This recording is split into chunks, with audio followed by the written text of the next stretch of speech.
या देवी सर्वभूतेषु मातृरूपेण विद्यारूपेण शक्तिरूपेण नमस्ते नमस्तस्यै नमस्तस्यै नमस्तस्यै नमो नमः। प्रेम से बोलो जगत जननी जगदम्बा आदि शक्ति की जय। श्री दुर्गा सप्तशती 13वां अध्याय इस प्रकार है। जो उदय काले के सूर्य मंडल की सी कांति धारण करने वाली है, जिनके 4 भुजाएं और 3 नेत्र हैं, तथा जो अपने हाथों में 5 अंकुश वर और अभय की मुद्रा धारण किए रहती हैं, उन शिवा देवी को मैं ध्यान करती हूँ। ऋषि कहते हैं, राजन, इस प्रकार मैंने तुमसे देवी के उत्तम महात्म्य का वर्णन किया, जो इस जगत को धारण करती हैं। उन देवी का ऐसा ही प्रभाव है, वे ही ज्ञान उत्पन्न करती हैं। भगवान विष्णु के माया स्वरूप उन भगवती के द्वारा ही तुम ये वैश्व तथा अन्यान विवेक जन मोहित हुए हैं और आगे भी मोहित होंगे। महाराज, तुम उन्हीं परमेश्वरी के शरण में जाओ। आराधना करने पर वे ही मनुष्य को भोग, स्वर्ग और मोक्ष प्रदान करती है।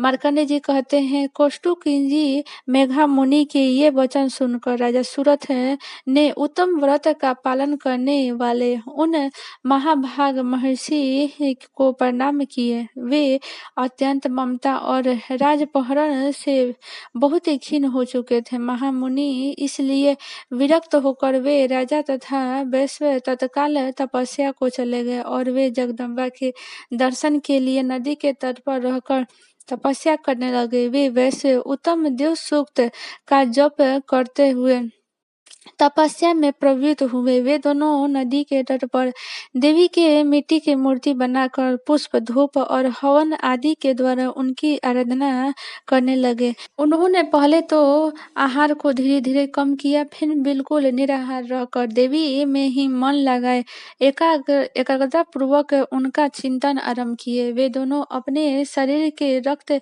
से प्रक्षिप्त बलि देते हुए लगातार 3 वर्ष तक संयम पूर्वक आराधना करते रहे। इस पर प्रसन्न होकर जगत को धारण करने वाली चंडिका देवी ने प्रत्यक्ष दर्शन देकर कहा।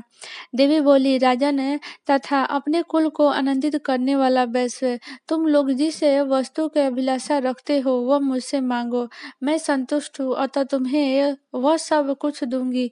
मार्कंडेय जी कहते हैं, तब राजा ने दूसरे जन्म में नष्ट न होने वाला राज्य मांगा तथा इस जन्म में शत्रुओं की सेना को बलपूर्वक नष्ट करके अपना राज्य प्राप्त कर लेने का वरदान मांगा।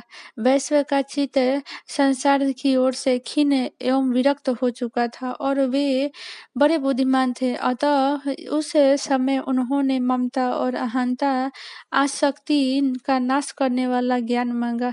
देवी बोली, राजन, तुम थोड़े ही दिनों में शत्रुओं को मारकर अपना राज्य प्राप्त कर लोगे। अब वहां तुम्हारा राज्य स्थिर रहेगा। फिर मृत्यु के पश्चात तुम भगवान सूर्य के अंश से जन्म लेकर इस पृथ्वी पर सार्वरी मनु के नाम से विख्यात होगे। वैसे तुमने भी जिस वर को मुझसे प्राप्त करने की इच्छा की है उसे देती हूँ, तुम्हें मुझ के लिए ज्ञान प्राप्त होगा। मार्कंडेय जी कहते हैं, इस प्रकार उन दोनों को मनोवांछित वरदान देकर तथा उनके द्वारा भक्ति पूर्वक अपनी स्तुति सुनकर देवी अंबिका तत्काल अंतर्ध्याय हो गई। इस तरह देवी से वरदान पाकर क्षत्रिय में श्रेष्ठ सूर्य से जन्म लेकर सार्वरी नामक मनु होंगे। प्रेम से बोलो आदि शक्ति की जय।